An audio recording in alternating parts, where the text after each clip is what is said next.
enjambres de langostas que acaban con los cultivos, plantas capaces de causar ceguera y bacterias mortales. En esta edición de Efecto Naim, le revelamos las preocupantes plagas que se están expandiendo por el mundo y sus consecuencias. Además, el exgobernador del Banco de Inglaterra nos cuenta por qué cree que vivimos momentos de incertidumbre radical y cómo debemos afrontar estos tiempos de crisis. Y le presentamos a un dictador cuya absurda obsesión con la poesía lo hizo merecedor del título de genio memorable.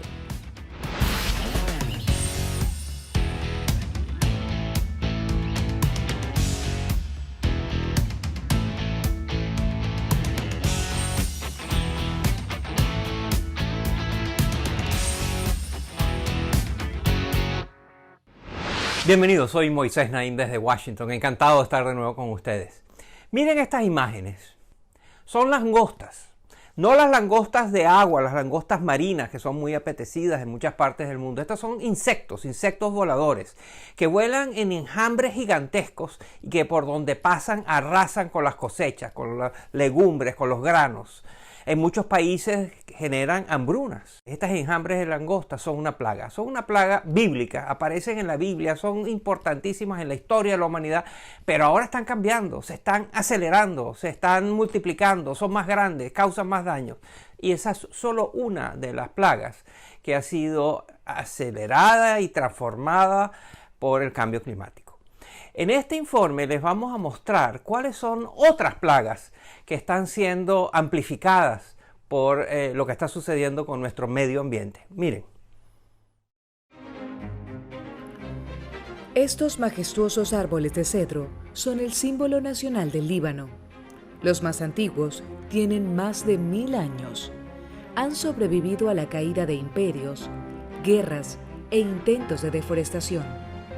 Pero ahora podrían enfrentar la mayor amenaza de su historia, la plaga del insecto volador enbióptero. Así lo explica el entomologista Nabil Neber. No hay suficiente humedad en la tierra, entonces ahora estos insectos están saliendo cada año. Si observamos las ramas de este árbol, vemos como la mayoría de las agujas de pino han sido devoradas. En un año, si el resto de las agujas son comidas, el árbol quedará totalmente desnudo. Aunque alguna vez estos árboles se extendieron por miles de kilómetros cuadrados, en la actualidad solo quedan 17 kilómetros cuadrados diseminados en arboledas. Y es que a medida que el cambio climático ha llevado a algunas especies al borde de la extinción, han disminuido los depredadores para algunos insectos, plantas y hongos, permitiéndoles crecer desenfrenadamente. Así lo explica el experto en biotecnología José Miguel Mulet. Si esto lo sumas la agricultura, que por definición elimina la biodiversidad y produce muy pocos tipos de cultivo, puede ser que algunas de estas especies que se han visto beneficiadas por el cambio climático también se vean beneficiadas por determinados cultivos que les pueden servir de alimento. Entonces, teniendo mucho alimento y teniendo poca competencia, esto puede hacer que se conviertan en una plaga. El calentamiento global, además, está acelerando los ciclos reproductivos de algunas especies como las langostas voladoras, que afectan frutales y granos básicos como el maíz en regiones de África y América. Hablamos con Efraín Medina Guerra, del Organismo Internacional Regional de Sanidad Agropecuaria, sobre el impacto de esta plaga en América Latina. Atacan todo lo que encuentran y en ese sentido afectan la seguridad alimentaria y afectan lógicamente la actividad del comercio porque va a haber menos disponibilidad de la producción para abastecer a los consumidores, ya sea en los países o en el comercio hacia otros países. Según la Organización de las Naciones Unidas para la Agricultura y la Alimentación, un enjambre de langostas del tamaño de la ciudad de París es capaz de comer la misma cantidad de alimentos que la mitad de la población de Francia en un solo día. Y cada año, el 40% de los cultivos alimentarios mundiales se pierden a causa de plagas y enfermedades vegetales. En países como Kenia, Etiopía y Somalia, que están entre los más afectados por la plaga de langostas, millones de personas se enfrentan a una crisis alimentaria sin precedentes. En El Salvador, las autoridades pusieron en marcha programas de fumigación en cuanto surgieron los primeros brotes para evitar que se formen enjambres gigantes. El país también está desarrollando un control biológico a base de un hongo que enferma a las langostas y evita que lleguen a su edad madura. Pero los expertos advierten que mientras no se tomen medidas eficaces para frenar el calentamiento global y la pérdida de la biodiversidad, las plagas seguirán siendo un problema. Otros apuestan por la modificación genética, como estos tomates diseñados en España para resistir al gusano tuta absoluta, que afecta a este cultivo en todo el mundo. Además, los especialistas coinciden en que se deben reforzar los controles de aduanas para que estos males no se sigan propagando. Tenemos que tener un control muy significativo en los lugares de ingreso, principalmente en las transfronterizas, los vuelos, las líneas aéreas, en los aeropuertos, los puertos marítimos, por el ingreso por esa vía, las personas pueden llevarlo en la ropa o incluso a veces llevan plantas o semillas y ahí va el hongo, van las esporas que pueden multiplicarse y generar problemas serios. El perejil gigante, por ejemplo, se ha convertido en una plaga incontrolable en países como Rusia, región de la cual es autóctono. Pero también se ha extendido hasta Europa y Estados Unidos, luego de que fuera transportado por aficionados de jardinería por su apariencia exótica. Científicos temen que las altas temperaturas podrían estar acelerando la propagación de esta planta invasora, que al contacto con la piel puede causar quemaduras de tercer grado y hasta ceguera. Y los humanos no son los únicos afectados por plagas. En septiembre de 2020, más de 300 elefantes murieron en África tras consumir agua que contenía bacterias que se favorecen por el agua caliente, conocidas como cianobacterias o algas verde azuladas. En 2019, 3 mascotas en Estados Unidos también perdieron sus vidas tras beber agua contaminada con esta bacteria. Estas plagas subrayan una verdad incuestionable. El cambio climático es una amenaza existencial para la vida en el planeta Tierra. Las plagas y el cambio climático que las acelera y que aumenta y amplifica sus consecuencias negativas. Si no hacemos algo al respecto, el cambio climático y las plagas harán algo al respecto de todos nosotros como humanidad. Y al regresar a la pausa les voy a hablar de otra plaga, la plaga económica, las crisis económicas. No se vayan.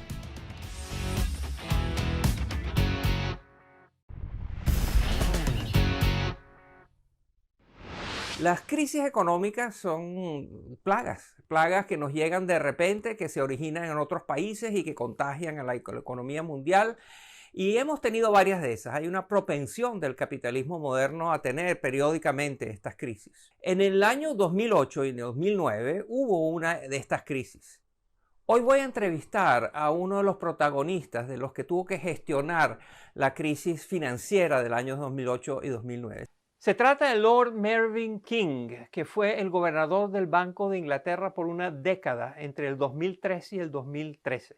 Su liderazgo en enfrentar la difícil crisis que fue en 2007, 2008, 2009 le reconoció muchos elogios de muchas partes. Quizás el más notable fue que la reina de Inglaterra lo nombró Lord. Lord King hoy en día es asesor, pensador, escritor y ha publicado un nuevo libro muy importante en colaboración con John Kay, su coautor.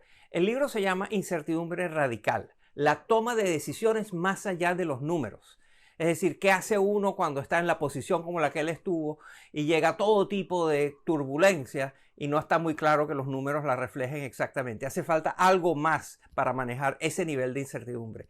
Esto es parte de mi conversación con Lord Mervyn King, el ex gobernador del Banco Central de Inglaterra.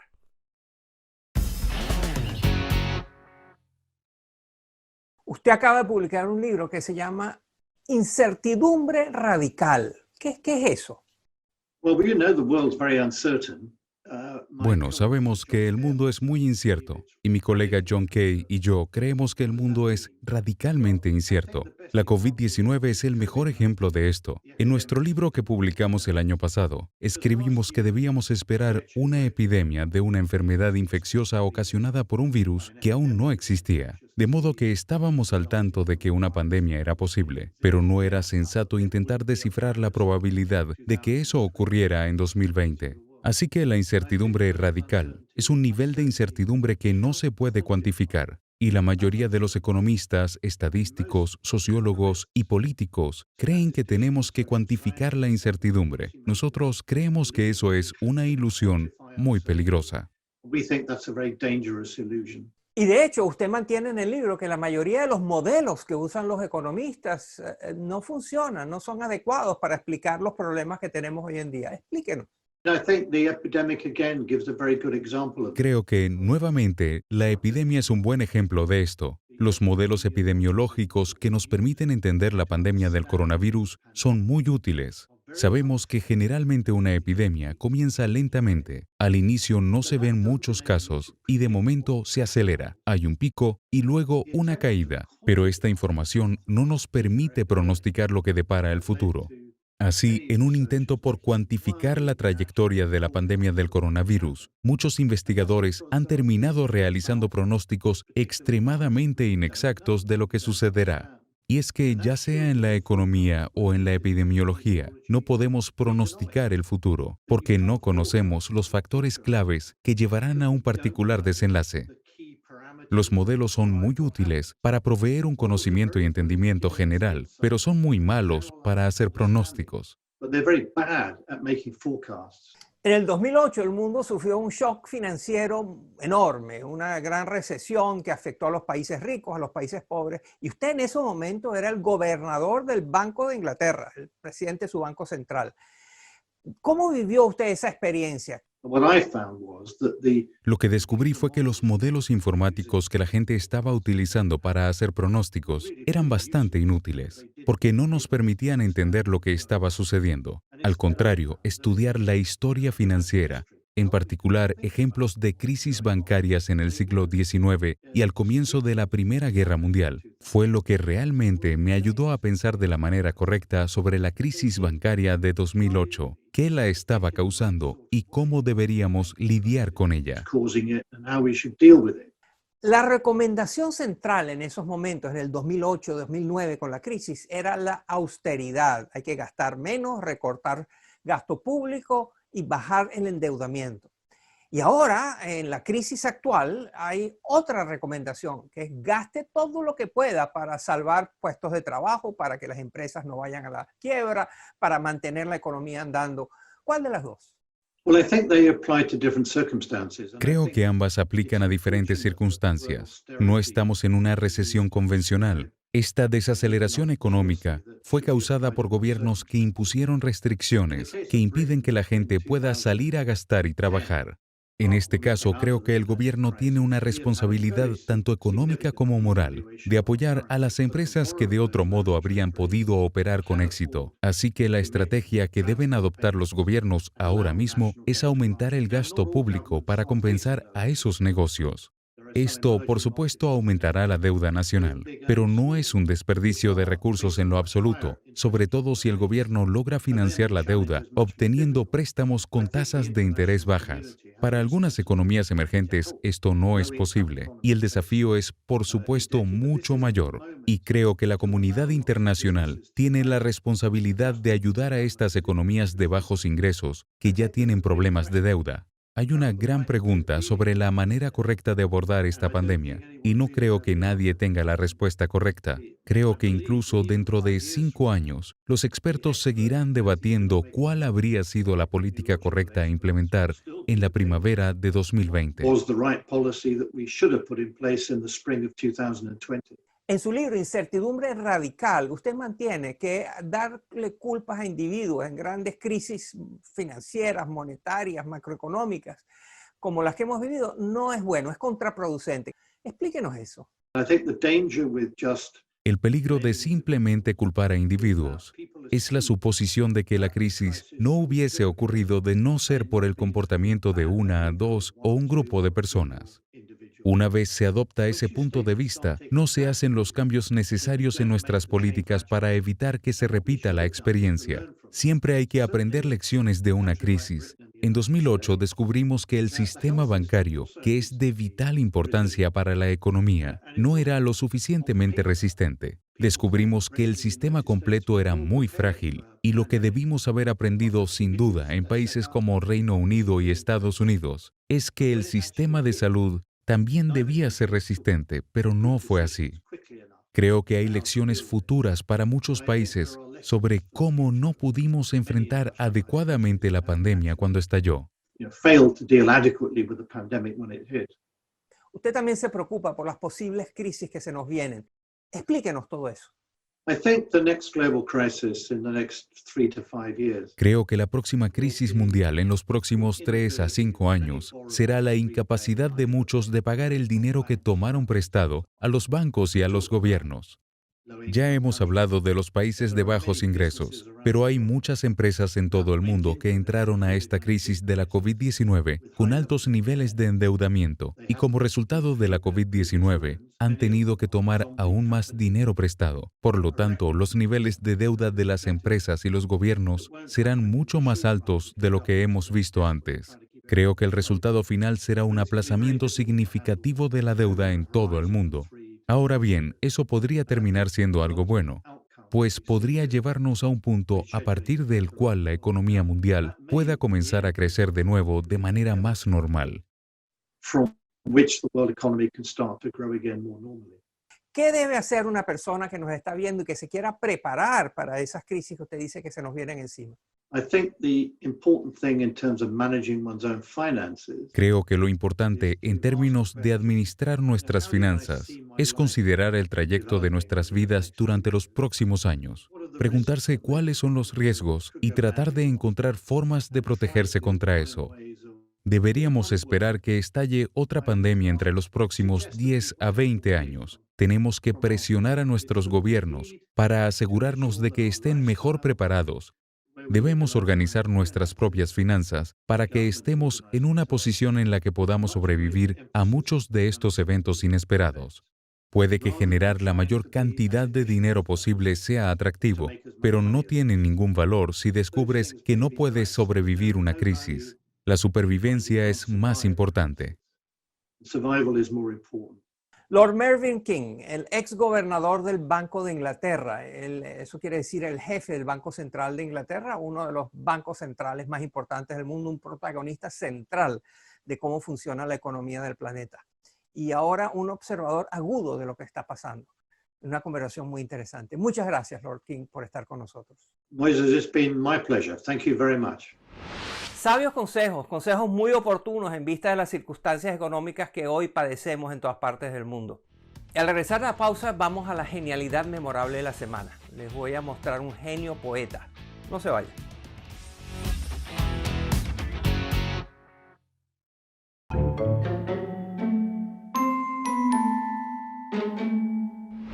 Tenemos un catálogo de genios vitalicios, de genios que cometieron abusos, torpezas, engaños, corrupción, etc. Están ahí siempre y de vez en cuando revisamos a ver qué han hecho últimamente. Y esta semana les traemos la actualización de uno de nuestros genios vitalicios, el dictador de Chechenia, Ramzan Kadyrov. Desde el 2007 él maneja con mano muy dura la región de Chechenia. Como buen dictador, él fomenta el culto a la personalidad, donde él, su imagen, sus actuaciones, verídicas o falsas, son siempre el centro de atención de todo el país. Eso es lo que él quisiera. Y últimamente decidió que iba a hacer un concurso dedicado y protagonizado por los niños de Chechenia, que por supuesto tienen que ver con él. Miren. El dictador de Chechenia, Ramzan Kadyrov, parece tener un punto débil: la poesía.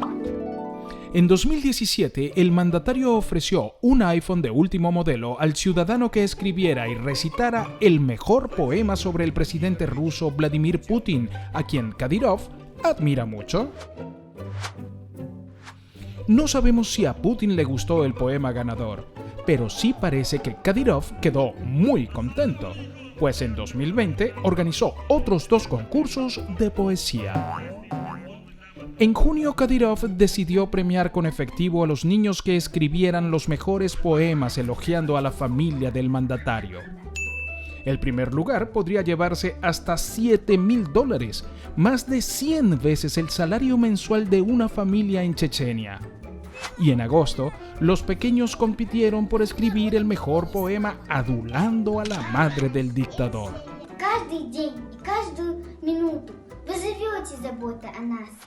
Son sin duda adorables, aunque suponemos que hay mejores maneras de utilizar los fondos públicos que destinando miles de dólares a concursos para fomentar las afinidades del dictador, sobre todo en medio de una crisis económica global.